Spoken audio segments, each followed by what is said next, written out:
This next story was submitted to us by somebody that wishes to remain anonymous. All the same, we are grateful for the submission.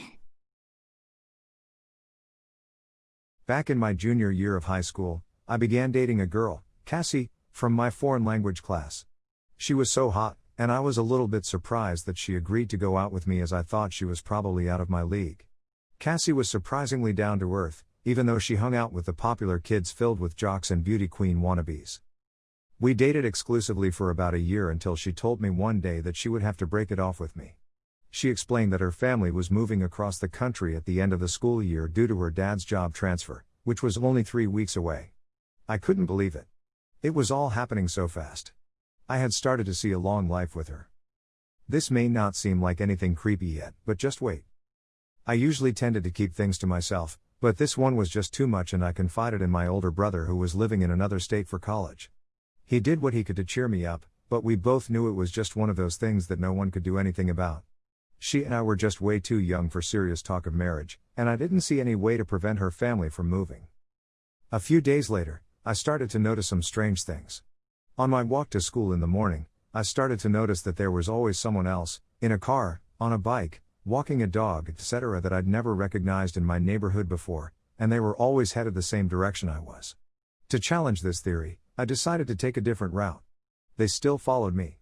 I didn't notice them as much after school because of all the school traffic, but I began to look for them anyway, whoever they were.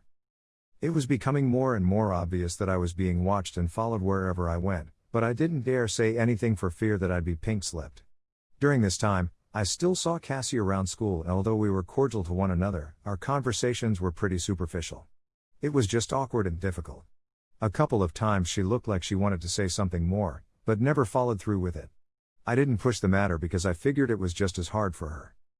One day at lunch, I decided that I wasn't going to just let her slip through my fingers and let her go that easy without somehow showing her how much she meant to me and that I'd never forget her.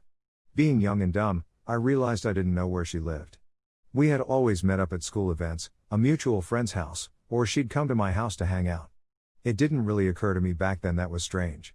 Like I said, young and dumb. Anyway, on the last day of school, I tried to catch up to her after the bell rang to talk to her, but she had gotten into her dad's car too quickly. With all the noise of cars and students, didn't hear me calling to her. I jumped on my bike and booked it after her. This time, I knew I was being followed by at least 3 other cars and one on a motorbike. I did my best to keep tabs on Cassie's car, while trying to ditch the weirdos behind me. Keep in mind, this was back before cell phones, so I couldn't even call for help. Cassie's dad also started to drive a bit erratically, backtracking, and driving in circles just to ditch everyone. I couldn't keep up anymore, and was running out of shortcuts. I doubled back to head home, but this time, the people that were following me, weren't following me anymore. They were still tailing Cassie's dad's car. What the hell was going on? Having nothing else I could do, I made the journey home. Once there, I confided in my mom about the situation.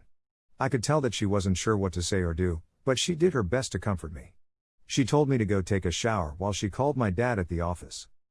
Here's where it gets downright scary as hell. As soon as I exit the bathroom after my shower, I had this huge gut feeling that hit me like a ton of bricks that something wasn't right. The air itself just seemed tense and thick as I stood motionless in the bathroom doorway. Fight, flight or freeze instincts, I guess. My house was completely silent, but it didn't feel like I was alone. I was able to silently slip into my bedroom and get some clothes on, grabbed my switchblade and prepared for a fight, although I didn't know what I was going into battle against. I called for my mom from the back of the hallway, but didn't get a response. I did, however, hear a slight quiet rustling that sounded like it came from down by the kitchen. I slowly crept my way down the hall, taking a peek at the rooms on my way to make sure I wasn't going to get jumped or something. Once I reached the end of the hallway, I could see my mom's legs from around the corner. She was on the floor. In a panic, I rushed to her side and started shouting for her. She had been bound with her hands tied behind her back, mouth duct-taped. She had a black eye and bruises all over her face and arms. She was unconscious, but alive. Seconds later, a tall and husky man towered over me.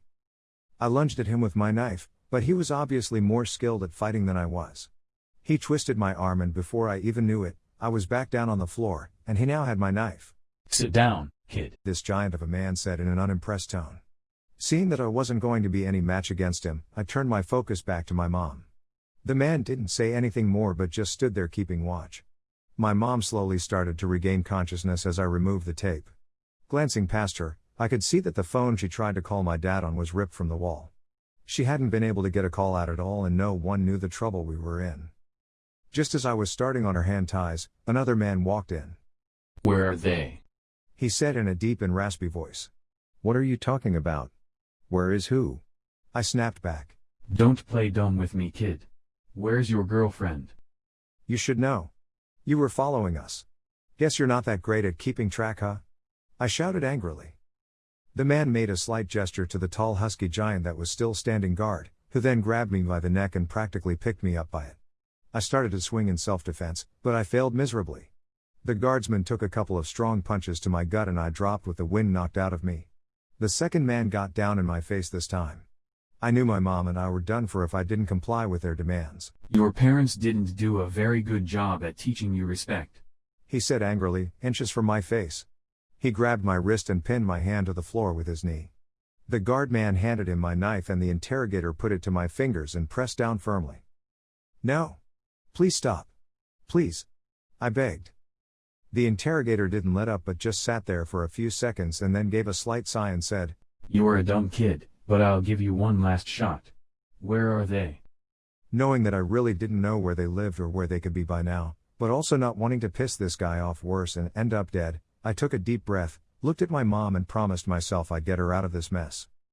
"They have a hideout near here." I lied. I figured my only chance to get out was to have them take me with them. I had no idea who these people were or what sort of thing my girlfriend's family was mixed up in, but I wanted no part of it.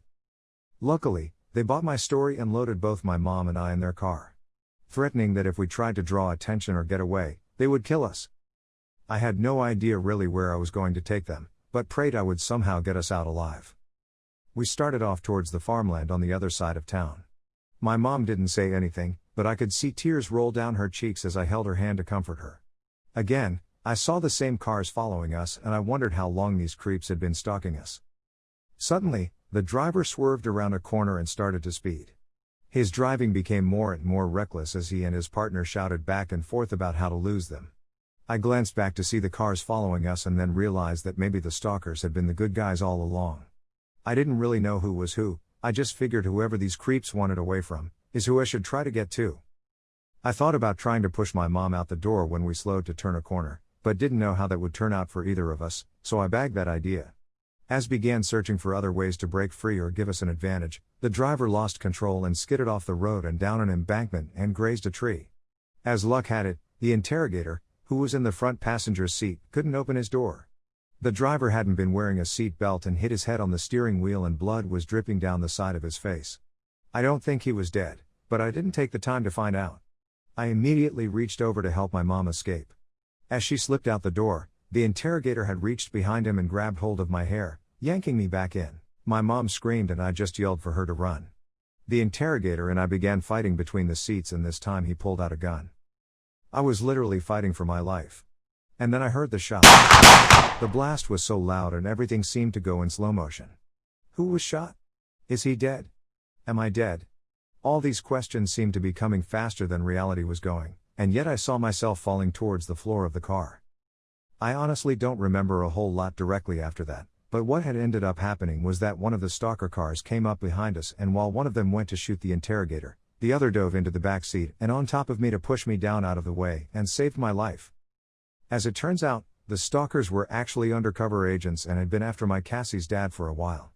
He had supposedly been a hired hitman for some hype in the mob, but the job went down wrong and now they were after him and his family. Which explains why they moved so often and so far away. My mom and I had quite a lot of PTSD and trauma to work through after that. I never did end up finding out what happened to Cassie, but I saw her dad under another name on the national news several years later. He had been found dead and partially mutilated. I can only hope for his sake, that it was not torture before succumbing to death. Thank you for sharing your incredible story. You and your mother were lucky to have made it out alive. We hope you and your family continue to stay safe. As for you, Damian, you have gotten a bit quiet. Perhaps you are attempting to become a better stalker and cover your tracks. At any rate, we still see you and find your attempts to hide amusing. We think we know what you are about to attempt, but we'll sit back and observe your sleuthing from here for now. You probably should get some better training. Until next time!